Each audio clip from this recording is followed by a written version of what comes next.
নিষিদ্ধ সংগঠন আওয়ামী লীগের নেতাকর্মীরা বিচার প্রক্রিয়া শুরু হলেও সেটি অত্যন্ত ধীরগতিশীল। এর কারণে সুবিধাভোগী রাজনৈতিক দলের নেতাকর্মীরা মোটা অঙ্কের টাকার বিনিময়ে কালক্ষেপণ করেছে। সেই সাথে গ্রেপ্তারকৃত আওয়ামী লীগ নেতাদের ছাড়াতে একটি পক্ষ মামলা বাণিজ্যের মাধ্যমে জামিন করিয়েছে, যা অত্যন্ত দুঃখজনক। এই জামিনের সাথে ফ্যাসিবাদী মানসিকতার কিছু ব্যক্তি ও বিভিন্ন রাজনৈতিক দলের আইনজীবীরা জড়িত, এমন অনেক তথ্য গণমাধ্যমে প্রকাশিত হচ্ছে। সম্প্রতি যুগান্তরের তথ্য অনুসারে মানিকগঞ্জে আওয়ামী লীগ নেতাকর্মীদের জামিনের জন্য লড়ছেন বিএনপির সহসভাপতি অ্যাডভোকেট মেজবাহুল হক। এমন শত শত ঘটনার উদাহরণ গণমাধ্যমে বিভিন্ন সময় পাওয়া যাচ্ছে। এছাড়াও গতকাল বিএনপির মহাসচিব মির্জা ফখরুল ইসলাম আলমগীর সাহেব আওয়ামী লীগের সকল মামলা তুলে নেওয়ার আশ্বাস দিয়েছেন, যা অত্যন্ত হতাশাব্যঞ্জক। এমন আচরণ জুলাই শহীদদের রক্তের সাথে প্রতারণার রাজনীতি ছাড়া কিছুই না।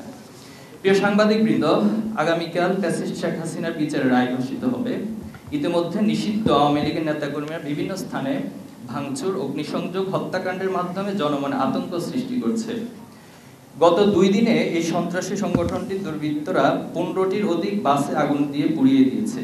তাদের আগুন সন্ত্রাসের শিকার হয়ে ময়মনসিংহে ঘুমন্ত অবস্থায় একজন বাস চালক নিহত হয়েছে। আমরা মনে করি সরকার, আইন শৃঙ্খলা বাহিনীর উদাসীনতা এর জন্য দায়ী। আমরা সরকারকে এই অগ্নি সন্ত্রাসীদেরকে অবিলম্বে আইনের আওতায় এনে বিচারের মুখোমুখি করার আহ্বান জানাচ্ছি। সেই সাথে জুলাই গণহত্যা ও সকল গুম, খুন, নির্যাতন, মানবাধিকার লঙ্ঘনের সাথে জড়িত সকল ব্যক্তি, গোষ্ঠী, প্রতিষ্ঠান ও সংগঠনকে বিচারের আওতায় আনার জোরালো দাবি জানাচ্ছি। যারা এই ফ্যাসিবাদী শাসনকে বৈধতা দিতে ভূমিকা রেখেছিল, তাদের বিরুদ্ধে আইনি ব্যবস্থা গ্রহণ করার দাবি জানাচ্ছি।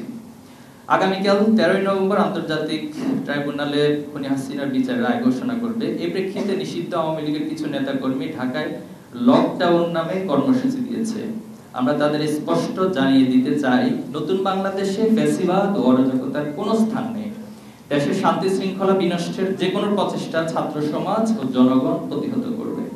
বাংলাদেশ ইসলামী ছাত্র শিবির দেশের আপামর ছাত্র জনতাকে সঙ্গে নিয়ে যে কোনো নৈরাজ্যের উপযুক্ত জবাব দিতে প্রস্তুত রয়েছে।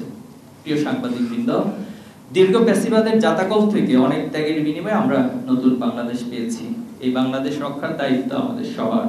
প্রতিহিংসা, হীনমন্যতা ও পরস্পর কাদা ছড়াছড়ি রাজনীতি আরো ফ্যাসিবাদী কাঠামো ফিরিয়ে আনতে পারে। তাই জুলাইয়ের আকাঙ্ক্ষাকে ধারণ করে চাঁদাবাজি, দুর্নীতি, মামলা বাণিজ্য, সকল প্রকার সহিংস মনোভাব পরিহার করে একটি যৌক্তিক রাজনৈতিক সংস্কারের মাধ্যমে ঐক্যবদ্ধভাবে দেশকে এগিয়ে নিতে আমরা বিএনপি, জামাত সহ সকল রাজনৈতিক দলের কাছে আহ্বান জানাচ্ছি।